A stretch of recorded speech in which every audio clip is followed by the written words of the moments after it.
मेरे लिए यह समझना मुश्किल था कि मेरे पति क्यों हर बार मुझे एक ही बात कहते थे, तुम जो भी कपड़े खरीद कर लाती हो उन्हें पहनकर मेरी माँ के साथ चली जाना।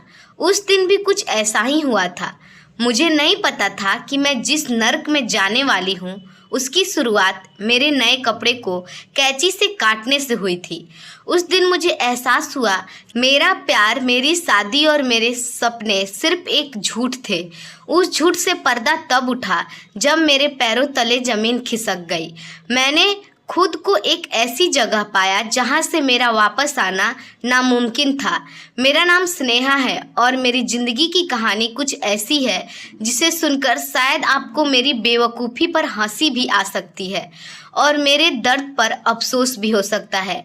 मेरी शादी को सिर्फ 2 महीने हुए थे और यह शादी किसी परियों की कहानी से कम न थी। कम से कम मेरे लिए तो बिल्कुल नहीं। मैंने अपनी मर्जी से अपने कॉलेज के दोस्त अमित से शादी की थी, जिससे मैं बेइंतहा प्यार करती थी। हमारी प्रेम कहानी भी बाकी कहानियों से थोड़ी अलग थी। मैं जानती थी कि अमित भी मुझे पसंद करता है, पर वह मुझसे शादी करने से कतराता था। मैंने कभी उसकी हिचकिचाहट का कारण नहीं समझा। मेरे घर वालों ने मेरी शादी कहीं और तय कर दी थी। लड़के वाले मुझे देखने आए और जाते ही मैंने अमित को फ़ोन किया। अमित, मेरे घर वालों ने मेरी शादी तय कर दी है, क्या तुम मुझसे शादी करोगे या मैं कुछ और सोचूं?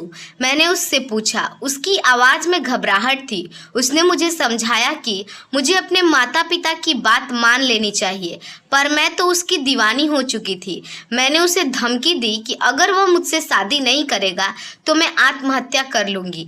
मेरी धमकी सुनकर वह घबरा गया और बोला कि वह अपनी माँ से बात करेगा। मैंने उसे रात तक का समय दिया। रात के 12 बज गए पर उसका फ़ोन नहीं आया। मैंने बेचैन होकर उसे फ़ोन किया। अमित, तुमने फ़ोन क्यों नहीं किया?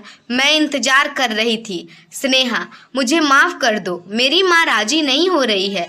उसकी आवाज़ में दर्द था। मेरे दिमाग पर प्यार का जुनून सवार था। मैंने गुस्से में फ़ोन काट दिया और अपनी कलाई भी काट ली। जब मेरी आंख खुली तो मैं अस्पताल में थी। मेरे परिवार वाले मुझ पर बहुत नाराज़ थे, पर अमित और उसकी माँ भी वहाँ मौजूद थी। अमित की माँ ने मेरी जान के डर से हमारे रिश्ते के लिए हाँ कर दी। मुझे लगा कि मैं जीत गई, पर मुझे क्या पता था कि यह तो बस शुरुआत थी। शादी के 1 महीने बाद मेरी ज़िंदगी में अजीब चीज़ें होने लगी। एक दिन अमित ने मुझे शॉपिंग के लिए थोड़े पैसे दिए। मैंने अपनी ननद आकांक्षा के साथ जाकर 2 सूट खरीदे। मैं बहुत खुश थी। मैंने घर आकर अमित को कपड़े दिखाए जो उसे बहुत पसंद आए। मैंने उसे डिनर के लिए बाहर जाने का वादा याद दिलाया। वह मुस्कुराए, पर उनके चेहरे पर थोड़ी उदासी थी। उन्होंने कहा कि वह आधे घंटे में वापस आते हैं। वह 2.5 घंटे बाद घर लौटा। हम बाहर गए, खूब मज़ा किया और देर रात को घर वापस आए। अगले दिन जब मैं अपने नए कपड़े लेने गई तो मेरे होश उड़ गए। मेरे सारे नए सूट और यहाँ तक कि मेरे पुराने कपड़े भी कैंची से कटे हुए थे। मैंने तुरंत अमित को बताया। वह चुपचाप खड़े रहे। मैं रोते हुए अपनी सास के पास गई। उन्होंने मुझे बताया यह सब उन्होंने किया है। उन्होंने मुझे वहीं कटे फटे कपड़े पहनकर तैयार रहने के लिए कहा। मैं बहुत नाराज़ थी और समझ नहीं पा रही थी कि मेरे साथ क्या हो रहा है। अमित का बर्ताव मुझे सबसे ज़्यादा परेशान कर रहा था। वह अपनी माँ के सामने क्यों नहीं बोल रहा था? अगली शाम मेरी सास ने फिर मुझे कटे फटे कपड़े पहनने को कहा। मैंने मना किया तो वह मुझ पर चिल्लाने लगी। मजबूर होकर मैंने वही कपड़े पहन लिए। जब मैं बाहर आई तो मेरे पति भी वहाँ मौजूद थे। मेरी सास ने अमित को पट्टी लाने को कहा। अमित ने पहले मना किया, पर जब उनकी माँ ने उन्हें घूर कर देखा तो वह एक काली पट्टी लेकर आए। मेरी सास ने मेरी आंखों पर वह पट्टी बांध दी। उन्होंने मुझे धमकी दी, अगर तुमने यह पट्टी खोली तो अमित तुम्हें तलाक दे देगा। मैं बहुत मजबूर महसूस कर रही थी। मैंने अमित को पाने के लिए इतना कुछ सहा था और अब मैं उसकी माँ की हर बात मानने को तैयार थी।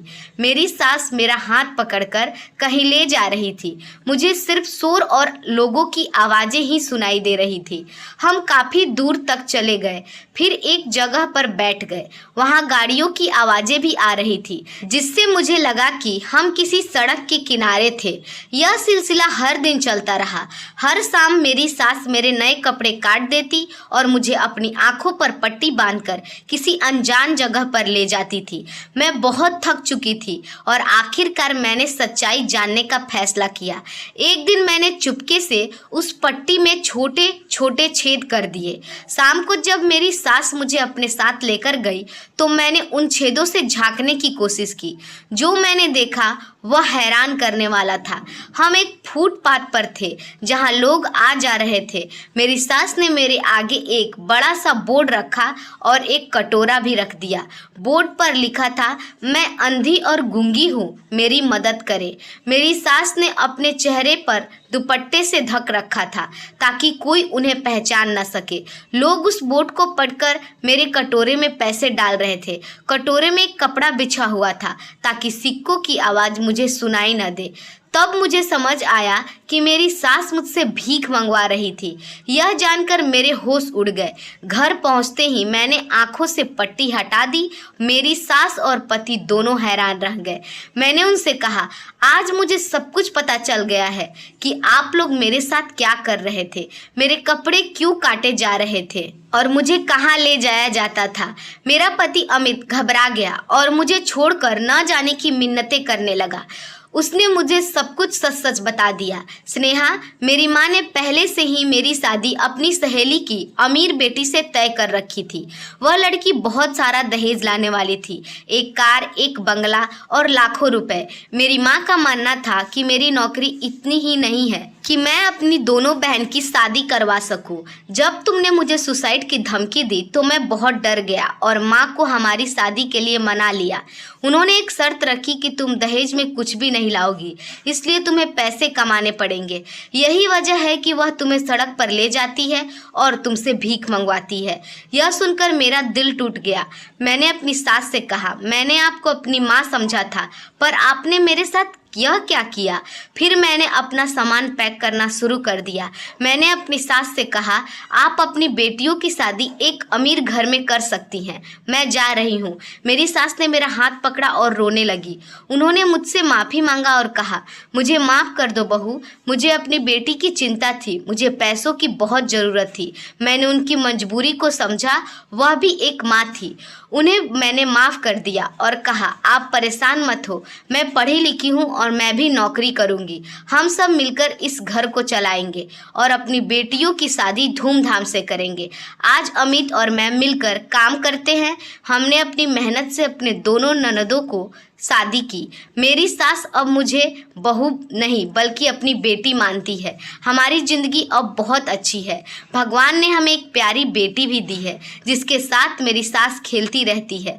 यह कहानी मुझे सिखाती है कि कभी कभी लोग मजबूरी में ऐसे काम करते हैं जो हमें समझ नहीं आते, पर प्यार और समझ से हर समस्या का हल निकाला जा सकता है। दोस्तों, उम्मीद है आपको हमारी कहानी पसंद आई होगी। अगर हमारी कहानी आपको अच्छी लगी हो तो हमारे वीडियो को लाइक, चैनल को सब्सक्राइब और बेल आइकन को दबाना ना भूलें ताकि हमारी कहानी की पहली अपडेट सबसे पहले आप तक पहुंचे। धन्यवाद।